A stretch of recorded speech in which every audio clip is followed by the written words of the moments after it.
My mother discovered my savings and told me to buy a house for my sister with that money. When I refused, she forged my signature and took out a mortgage in my name, claiming I'd pay. Eventually, I 32M need some perspective because I'm genuinely shocked at what just happened. I've always had a decent relationship with my mother, Patricia, 53F, though she can be overbearing at times. My sister Jennifer, 34F, and I grew up in a middle-class household where money was tight, but we never went without necessities. For context, I've worked in software development since graduating 8 years ago. I lived frugally, saved aggressively, and made some lucky investments. Last year, I bought a modest 2-bedroom house in a decent neighborhood. Nothing fancy, but it's mine, and I'm proud of it. Yesterday, my mother came over to help me organize some paperwork for tax season. I stepped out to grab lunch for us, leaving her in my home office. When I returned, she was sitting at my desk with this strange expression, a mix of shock and something I couldn't quite identify. "Michael," she said, holding up my bank statement, "why didn't you tell me you had this much money?" My stomach dropped. I'd left the statement in a folder on my desk, never thinking she'd go through my personal documents. The statement showed my savings account balance of $127,000, money I'd carefully accumulated for future investments and emergency funds. "Mom, that's private financial information," I said, trying to keep my voice level. "You shouldn't be looking at that." She waved dismissively. "Private from your mother. Don't be ridiculous." "But Michael, this is excessive. You're hoarding money while your sister struggles to pay rent every month." I stood there, sandwich bag in hand, completely blindsided. Jennifer works as a teacher, and yes, her salary isn't great, but she's never asked me for help and manages her finances responsibly. "Mom, that money is for my future. Investments, retirement, emergencies. She laughed, but it wasn't a happy sound. "You already have a house. What emergency could you possibly have that needs over $100,000? Meanwhile, Jennifer throws away money on rent every month because she can't afford a down payment. The conversation devolved from there. She accused me of being selfish, of forgetting where I came from, of thinking I was better than my family. She said that since I obviously didn't need all that money, I should help Jennifer buy a house instead of hoarding wealth in my own property. I tried explaining that my savings were carefully planned, that I had investment strategies, that just because I had savings didn't mean I was obligated to buy my sister a house. But she wouldn't hear it. She left in a huff, but not before saying, "I raised you better than this, Michael. Family helps family. You have more than enough to share." Now I'm sitting here feeling violated and guilty at the same time. Part of me wonders if she's right. Do I have an obligation to help my sister because I've been fortunate? But another part of me is furious that she went through my private documents and is now trying to guilt me into spending my hard-earned savings. I haven't talked to Jennifer yet. I don't even know if she knows about this. My phone has been blowing up with text from my mother about doing the right thing and not being greedy. Am I wrong to want to keep my savings for my own future? How do I handle this without destroying my family relationships? Update 1. 2 weeks later. I can't believe I'm back here with an update this soon, but the situation has escalated beyond anything I imagined. After my original post, I took your advice and tried to have a calm, rational conversation with my mother. I called her 3 days after the incident and suggested we meet for coffee to discuss boundaries and privacy. She agreed, seeming surprisingly reasonable on the phone. I should have known better. I arrived at the coffee shop to find not just my mother, but also my sister Jennifer and my Aunt Linda, my mother's sister. It was an ambush. They'd even chosen a corner booth where I couldn't easily leave. "Michael," my mother began before I could even sit down, "we're here because we love you and we're concerned about the path you're taking." I almost laughed at the intervention-style setup, the path of saving money. Jennifer looked uncomfortable but spoke up. "Michael, I didn't know about your savings until Mom told me. I want you to know I never asked for this." But my mother interjected. "She shouldn't have to ask. That's what family does. We help each other." Aunt Linda chimed in with stories about how my grandparents always helped their children, how family wealth should be shared, how my generation had lost sight of family values. It was a coordinated attack on my character and choices. The revelation that floored me came when my mother pulled out her phone and showed me screenshots of house listings. "I've been doing research," she said proudly. "There are several suitable houses in Jennifer's school district, 3 bedrooms, 2 baths, good neighborhoods. With your $127,000, You could put down 20% on a $300,000 house and still have money left over. She'd been house hunting for my sister with my money. Mom, I said, trying to control my rising anger. You can't spend money that isn't yours. It's not spending, it's investing in family, she countered. Jennifer pays $1,500 a month in rent. That could be going toward a mortgage. You'd be helping her build equity. Jennifer finally spoke up more forcefully. Mom, stop. This is embarrassing. Michael doesn't owe me a house. But my mother was on a roll. She'd created a whole financial plan. She'd calculated mortgage payments, insurance costs, even picked out neighborhoods. She'd somehow gotten my financial information, not just the balance, but my account numbers. My investment portfolio details everything. How did you get all this information? I demanded. She looked sheepish for a moment. You left your laptop open when you went to the bathroom during dinner last week. I just took some photos to understand your situation better. I felt sick. She deliberately snooped through my computer and photographed my private financial information. I stood up to leave, but she grabbed my arm. Michael, I've already told Jennifer she can start looking seriously. Don't embarrass us by backing out now. Backing out of what I never agreed to anything. The conversation ended with me walking out while my mother called after me about disappointment and selfishness. Jennifer texted me later apologizing, saying she tried to tell our mother this was inappropriate but had been overruled. The worst part, my mother has been telling extended family members about my wealth and how I'm refusing to help my sister. I've gotten messages from cousins and aunts I haven't spoken to in years. Some were supportive, others suggesting I should share my blessings. I've changed all my passwords, enabled two-factor authentication on everything, and put a freeze on my credit. I'm also considering switching banks entirely. The violation of privacy is what gets me most. She went through my computer, took photos of my financial information, and is now using it to try to manipulate me into buying my sister a house. I'm at a loss. How did wanting to save money for my future turn into this family drama? Update 2. 6 weeks later, I thought things couldn't get worse after my last update. I was wrong. 3 weeks ago, I received a call from an unknown number. It was a real estate agent named Susan calling to confirm our appointment to view houses for my sister. Apparently, my mother had given her my contact information as the financial backer for the purchase.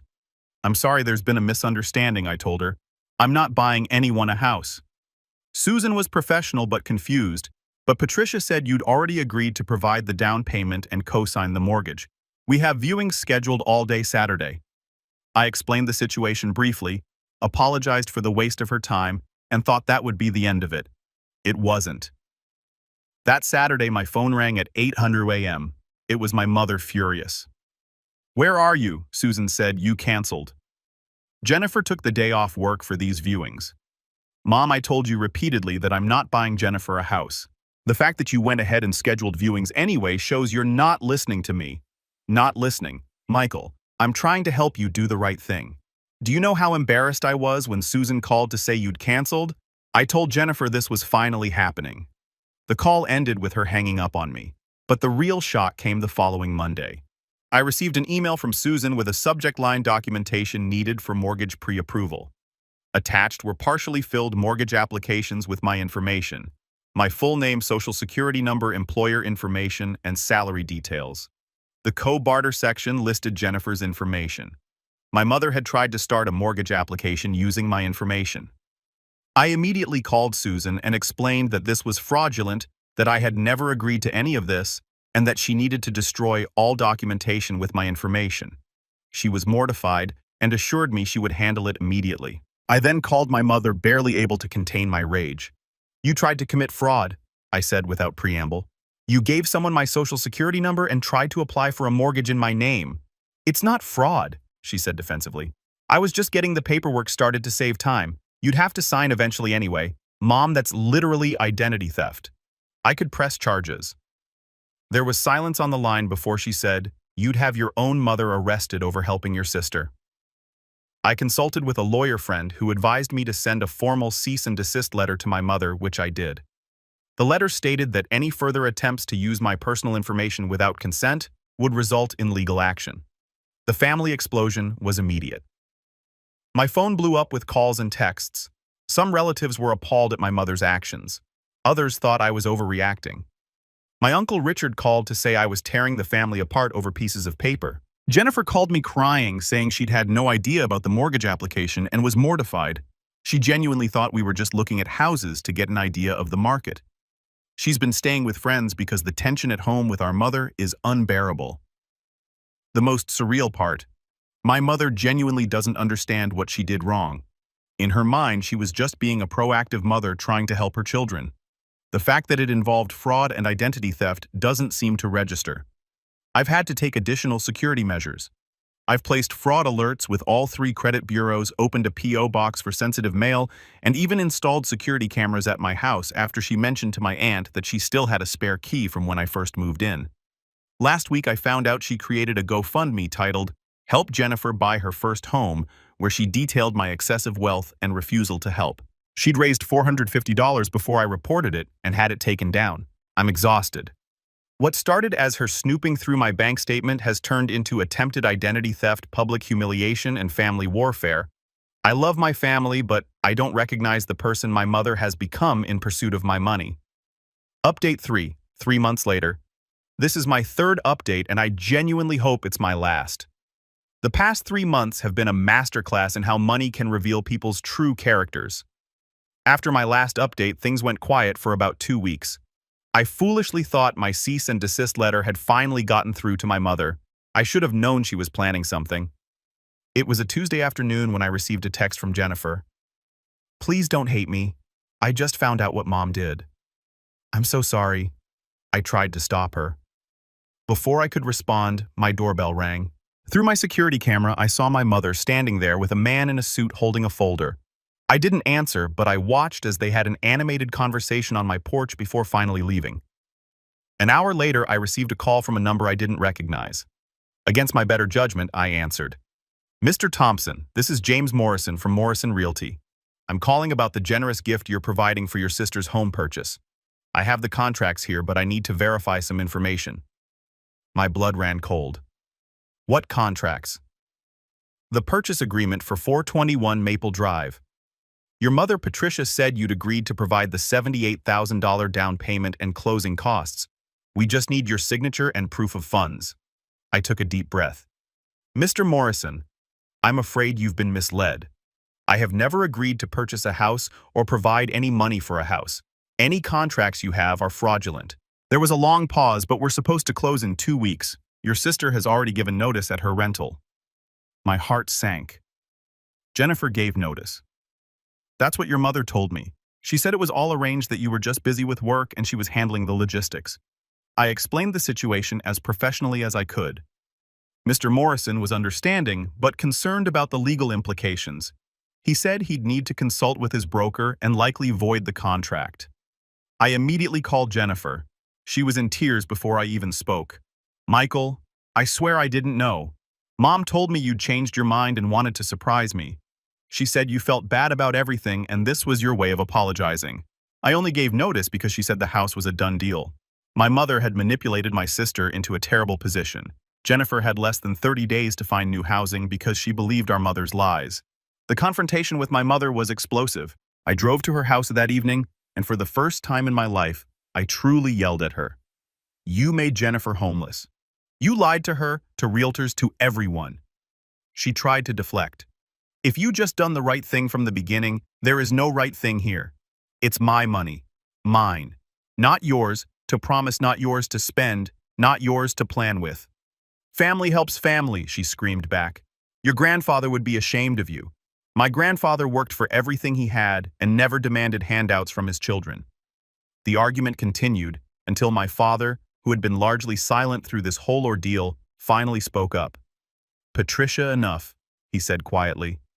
"You've lost your mind over this. You're destroying our family."